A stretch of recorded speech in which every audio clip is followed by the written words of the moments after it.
parents don't have to follow the due process system and don't have to engage in litigation.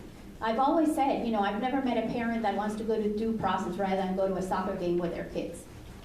It's a last resort, but it's something that we are doing because it's the only way to get things done, and that's just not the way it's supposed to work.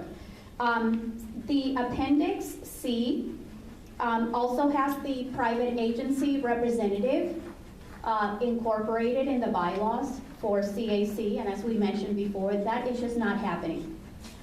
Inland Regional Center does not count because Inland Regional Center is right there with the West End SELPA, being a puppet for the West End SELPA and doing the same things that the West End SELPA is doing, engaging in the same policies and practices, and that's why they have a lot of problems and they're being litigated against as well. Thank you so much. Okay, I believe we are looking for a motion for E2, the interlocal plan, or give a motion on this. Second. Any discussion? All in favor? Aye. Opposed? Very good. Passes. Item 3, and Ms. Martina Ortega.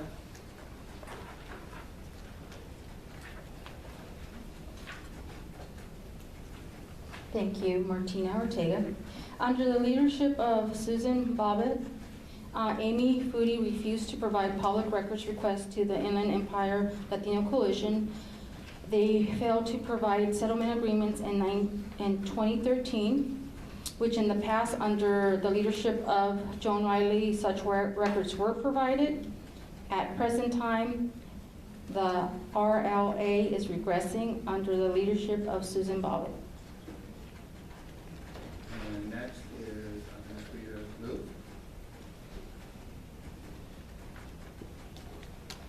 Thank you. The issue of transparency is an important one. The provision of public records is key to being able to hold this agency accountable. But of course, we know that Susan is not interested in being held accountable. She's not interested in being accountable to the public. And she's just interested in doing business as usual. We were hopeful that when she came on board, some of these issues would be addressed, but like Martina stated, under the Public Records Act, she's actually regressed. It's sad to say that Joan Riley was doing better and complying with the Public Records Act better. I remember several years ago being at a superintendent's council meeting where the council approved the purchase of a scanner that cost the public $30,000. And that scanner is not being used to provide public records.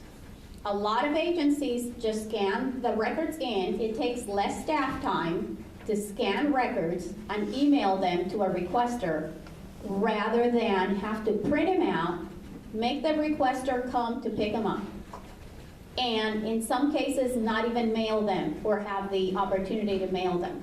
At least Upland Unified School District does allow the possibility of mailing the records, and I'm appreciative for that. But this agency does not. And again, the main idea is to deny the public of information because they don't want us to know.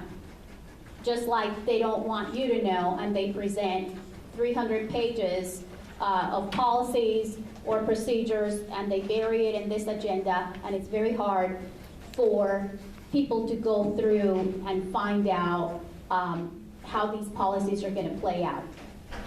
So this is a big problem. Also on E3, the responsible local agency, it's still confusing. I saw the matrix. It's very confusing. And why wasn't this done months ago? I mean, this is one of the things that OMSD had asked for clarification on in the first place. And the SELPA response was to kick them out of the SELPA, to bully OMSD and to try to intimidate the OMSD board and kick them out of the SELPA. We're used to bullying by the SELPA of parents, but this was a first where the CELBA actually was bullying one of the districts it purports to serve. Thank you.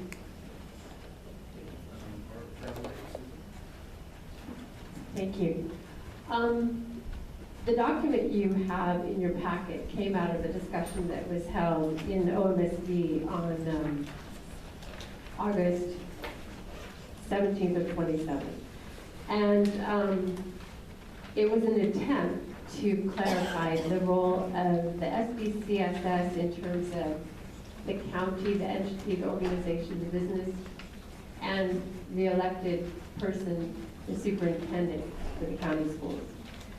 And so as it was being developed, I put the first version together, and then Sean and some other people gave some input of some other areas that we could address in this.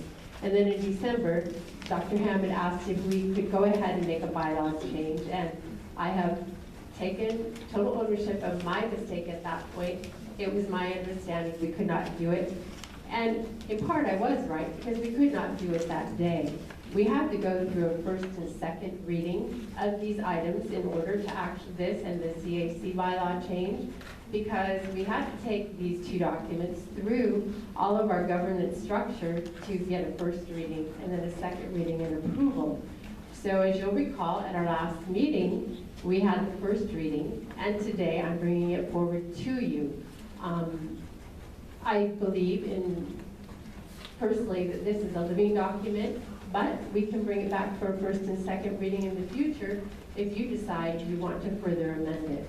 So my recommendation to you today, in an effort to honor the request that OMSD had made, would be, let's get it into the bylaws. So do I hear a motion for the recommendation of E3? For E3. I move that it becomes part of the bylaws. Second. And any discussion? Yes. I would just like to request in the minutes that the subsequent action is after the fact that the district, that OMSD has been terminated. And as a point of clarity, the request when I brought up the local plan language wasn't the expectation that action would be taken that day. It was simply clarifying the language in the local plan that said all permanent portions, my question, any permanent portions of the local plan. Oh, I'm sorry.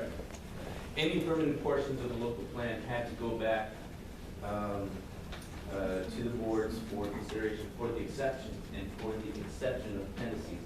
So when I brought that forward, and before I was interrupted by you and by county council, that was the only thing that I was trying to articulate. There was no expectation that I had action.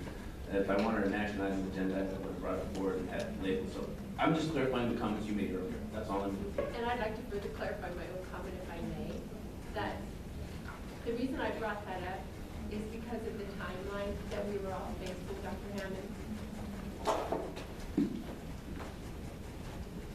The reason I even brought that up is we were facing a December 31 timeline. And so, unfortunately, at that point, there was no way. Of course, there was always the option to come back and ask to rescind the vote, too. And I think just one more, just for clarity for myself, I have one more comment to make for discussion. This is an appendice, but it's being alluded to as a bylaw. Is that just kind of semantics on my part, or is it just, it's one and the same? Yeah. It's one and the We same? go into the RLA section in the bylaws as the Okay. plan as it stands. So if I could say one more comment.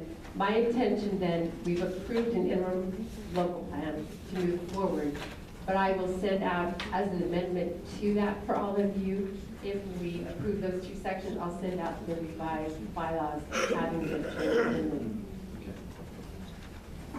Any further discussion? We have a first and second. All in favor, say aye. Aye. Any opposed? Good. Motion passes. Moving on to E4, Ms. Rita Lou. E4, and that is the CAC bylaws language for second reading and approval. Yes, thank you. The CAC alternate language this is basically too little, too late. I mean, once again, this shows the ineptitude of the administration and the unwillingness to serve its own member districts. This was one of the issues that was brought up by OMSD. It was a simple request, and it was completely dismissed. Now that Fontana is not joining the West End SELPA, so Plan B for the SELPA, which was kick out OMSD and they're expendable because we're going to bring in the Fontana ADA. Since that's not working out, now they're going to come in and actually address the issues that were raised by OMSD months ago. This is, I mean, it's insubordination, it's ineptitude. I mean, I don't know what to call it anymore, but it's ridiculous that one of the member districts asked a simple question and the SELPA administrator dismisses it, engages in bullying tactics, and it's a simple issue, CAC alternate. They were just asking for an alternate. And like I said earlier, we're used to the bullying by SELPA as parents, but this was a first to watch SELPA bullying one of its own districts. Thank you. This is related to E3, same scenario that we're bringing it forward for a second read. Well, just, it was linked with E3, and so this is second read, and if this is approved today, like I said with the other, I will send out the bylaws, so you all have a copy. Okay, so can I hear a motion on E4? Motion to approve. Second.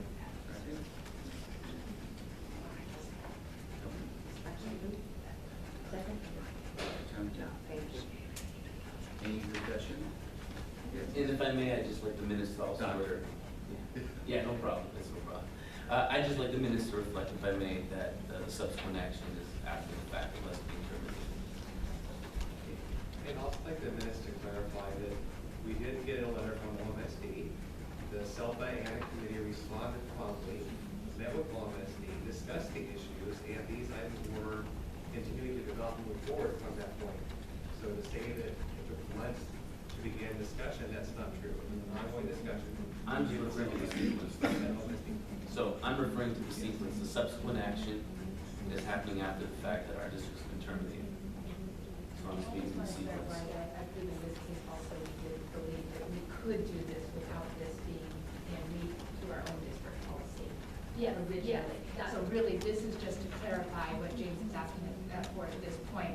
I always knew that we could do this under our own board policy. And I said to you all, So we're doing this to clarify and certainly. But actually, I have contrary that we didn't have the opinion that we had as a district is that we, for lack of a better term, didn't have the eligibility to change our local policies because the CAC bylaws didn't provide the alternate. So it was kind of cart before the horse. That was our opinion. Last fall, and I'd have to look back, I promised that I would send all of you language so that you could change your own individual policies, which I subsequently did. And I know I received from some of you that you actually took that to your board. So it was two-pronged. It was at the district level and at the CAC level, is what I think you're saying. Well, we're going in different directions now. The simple thing that I was requesting was just a sequence of action.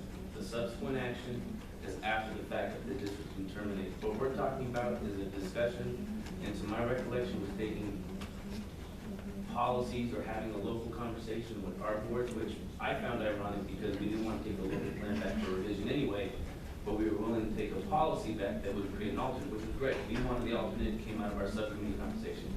We then had the opinion that without the eligibility of the CAC bylaws, which simply said with form, meeting, and revision of the bylaws, then the districts, through their local policies and procedures, could create the alternate. So I think there's a little confusion. My point of the discussion is just have the minutes reflect the sequence of action. The other question, does this have an expectation that we will have a member and an alternate? The issue says to just have a member and not an alternate. Is it you may? You may, because of the Okay. Further Is it everyone's belief that the board policy needs to be revised to include language that says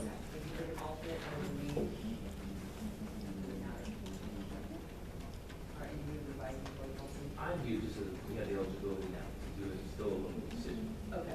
That, I think initially the discussion was we do it district level, but now if we do it through the bylaws, that takes care of the issue. So 4.2.2 says the district may appoint an alternate. And 4.2.3, this position may be filled. So it's not saying you shall or you will, it says you may. Because I'm just reading E4 now. I actually don't even go back and revise my board policy to give the authority for us to have it. But if you're saying you can do that. We don't have one, but I would want to look at that policy, to make sure once we approve this, that it's consistent with this one. This is the way it is. Any further discussion? We have first and second. All in favor? Aye. Any opposed? Motion passes. Okay, item 5, 2015-16 regional provider fee for service, revised rate, OMSD JP. So Veronica Castro. Hello. Okay, so item E5 shows the revised OMSD fee-for-service rates for 2015-16. These rates reflect the actual cost incurred net of anticipated revenues to fund programs like SAI, GIS for speech, and PE one-on-one aids and occupational therapy.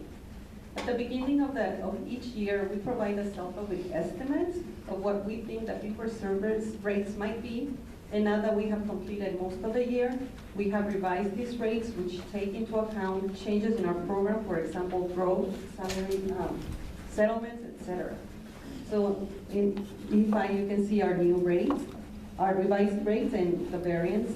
They may decrease. Do you have any questions?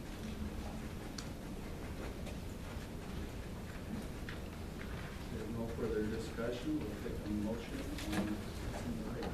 I hear a motion. move approval. Second, Hudson. Second, Hammond. And any further discussion?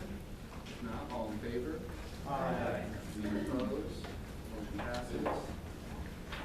Number 7, Tim, 2016-17 self behavior intervention.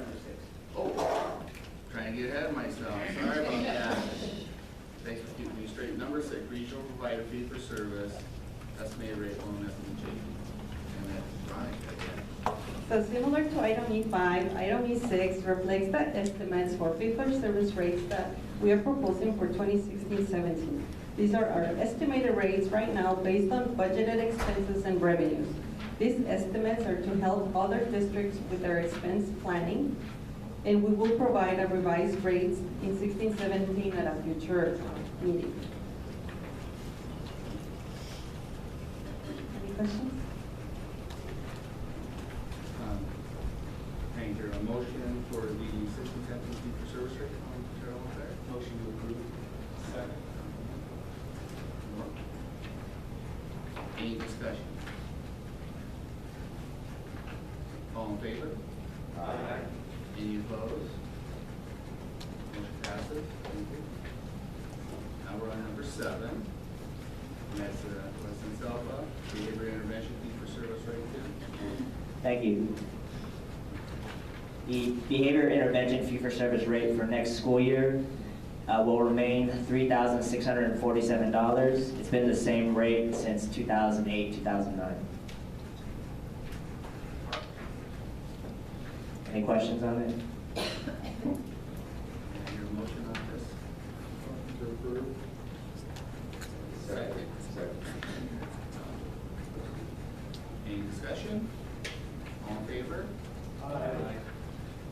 Any opposed? Motion passes.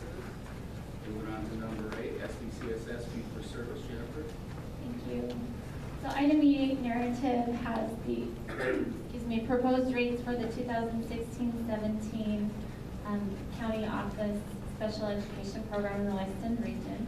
If you turn to the page just behind the narrative, it's a summary sheet that'll just highlight some items that were included in the budgeted expenditures and revenues. Tim touched pretty much on the budget assumptions that we included. Those same budget assumptions are included in this as well. 3.5% COLA